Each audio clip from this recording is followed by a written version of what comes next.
Welcome to this research presentation. I will be discussing the social factors and scientific techniques and technologies that led to the development of prenatal testing.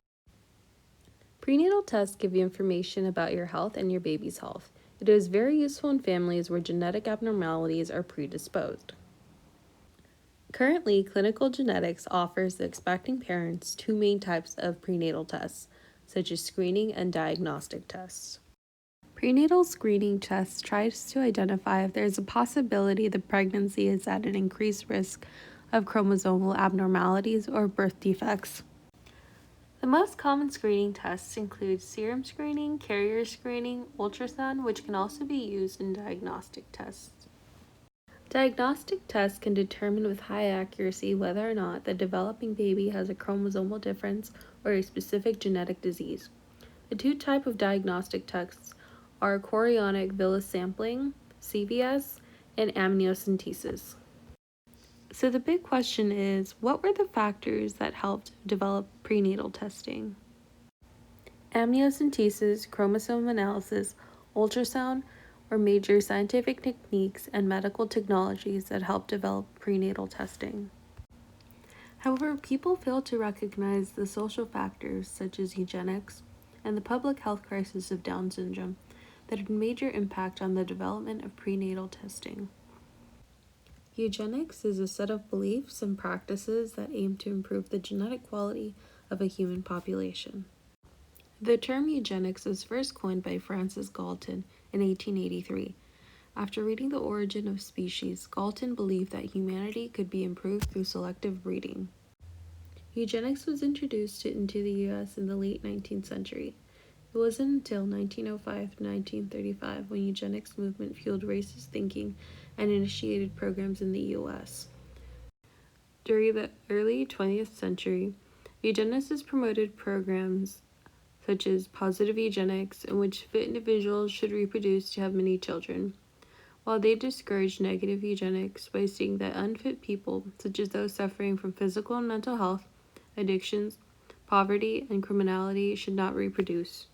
The most controversial events of the eugenics movement is the Involuntary Sterilization Law and the Immigration Act of 1924. The sterilization law was targeted towards unfit people.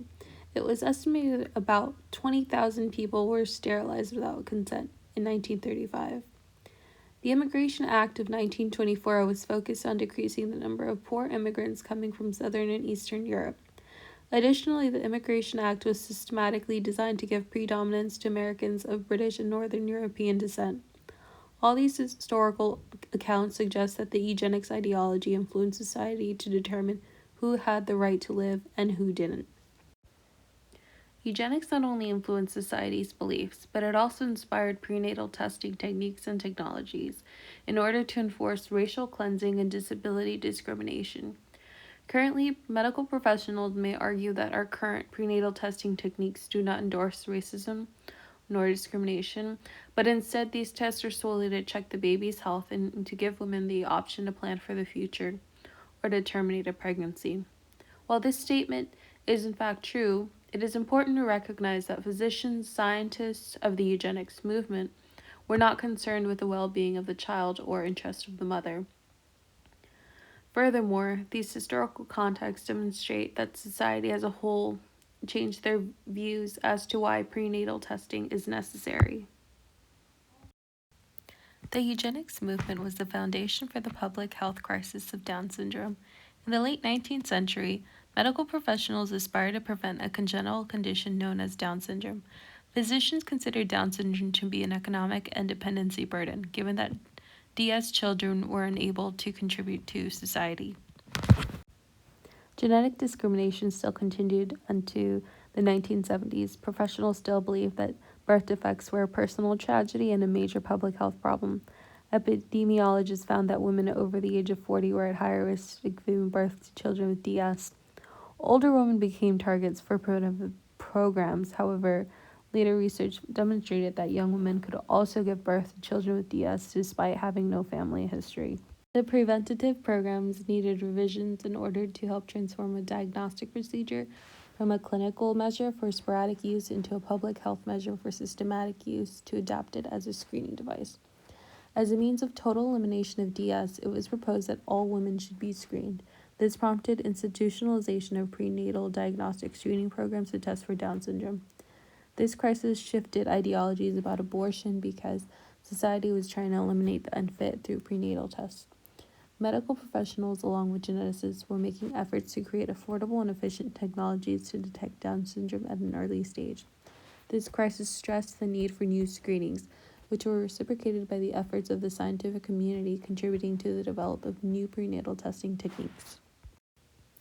Amniocentesis is a procedure that samples amniotic fluid using a hollow needle inserted into the uterus. This screens for developmental abnormalities in the fetus.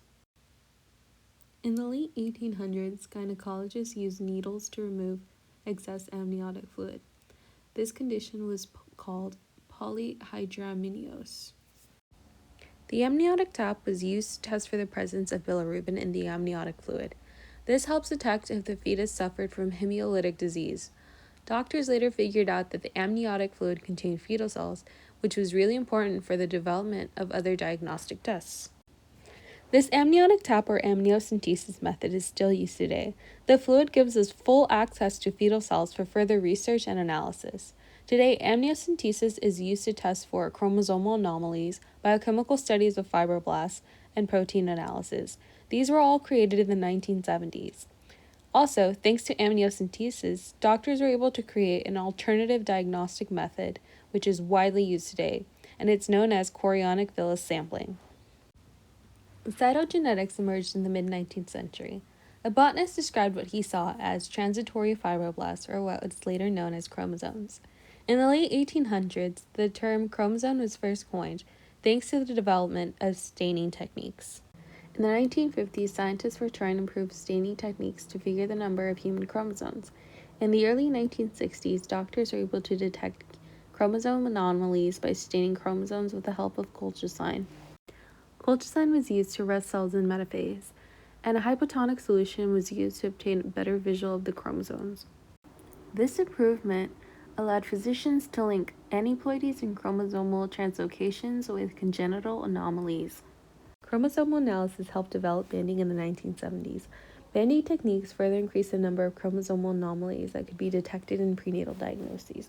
This technique was able to improve the identification of individual chromosomes and to detect structural chromosome effects, like deletions and translocations. To this day, professionals in medical genetics heavily use karyotyping as a diagnostic tool. Ultrasound is an imaging method that uses high-frequency sound waves to produce images of structures within your body. The images can provide valuable information to diagnose and treat a variety of diseases and conditions. Ian Donald, an obstetrician, sought to improve obstetrical diagnosis by introducing ultrasound. He experimented with sounds produced from cysts and tumors. He realized perhaps this can be applied to differentiate diagnosis of gynecological diseases. In the late 1950s, Donald introduced ultrasound to pregnancy. Donald and his team were able to use this technique to diagnose the following: excess amniotic fluid, twin pregnancies, at-risk pregnancies, and abnormal fetal positions. In the 1970s, new ultrasound techniques were introduced: linear array scanning, transvaginal ultrasound. These new innovations were able to visually detect multiple structural anomalies of the fetus. Our current prenatal testing still includes ultrasound to detect fetal abnormalities, babies, growth and development, and much more. But most importantly, this technique helps doctors perform invasive diagnostic tests. The use of ultrasound decreases the miscarriages because one is able to visually see the position of the fetus.